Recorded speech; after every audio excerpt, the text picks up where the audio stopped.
Kakinada port నుంచి తెలంగాణ బియ్యం ఫిలిప్పీన్స్కు ఎగుమతవుతున్నాయి. షిప్కు జెండా ఊపి పంపించారు తెలంగాణ మంత్రి ఉత్తమ్ కుమార్ రెడ్డి. ఇక 8 లక్షల టన్నుల బియ్యం ఎగుమతికి ఒప్పందం కుదరగా తొలి విడతలో 12,500 టన్నుల బియ్యం పంపామని చెప్పారు మంత్రి ఉత్తమ్. ఇతర దేశాలతో కూడా సంప్రదింపులు జరుపుతున్నామని చెప్పారు. తెలంగాణ రైతులు పంపించిన బియ్యాన్ని విదేశాలకు ఎగుమతి చేస్తున్నామని చెప్పారు. తెలంగాణలో 280 లక్షల టన్నుల బియ్యం ఉత్పత్తి జరుగుతోందని, రాష్ట్ర అవసరాలు తీరిన తర్వాత మిగిలిన బియ్యాన్ని ఎక్స్పోర్ట్ చేస్తున్నామని చెప్పారు మంత్రి ఉత్తమ్. గత ప్రభుత్వాలు ఇలాంటి ప్రయత్నం చేయలేదన్నారు.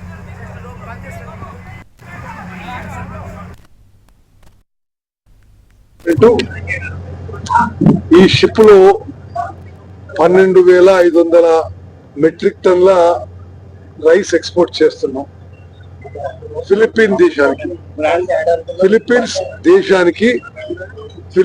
దేశానికి తెలంగాణ రాష్ట్రానికి 8 లక్షల మెట్రిక్ టన్ల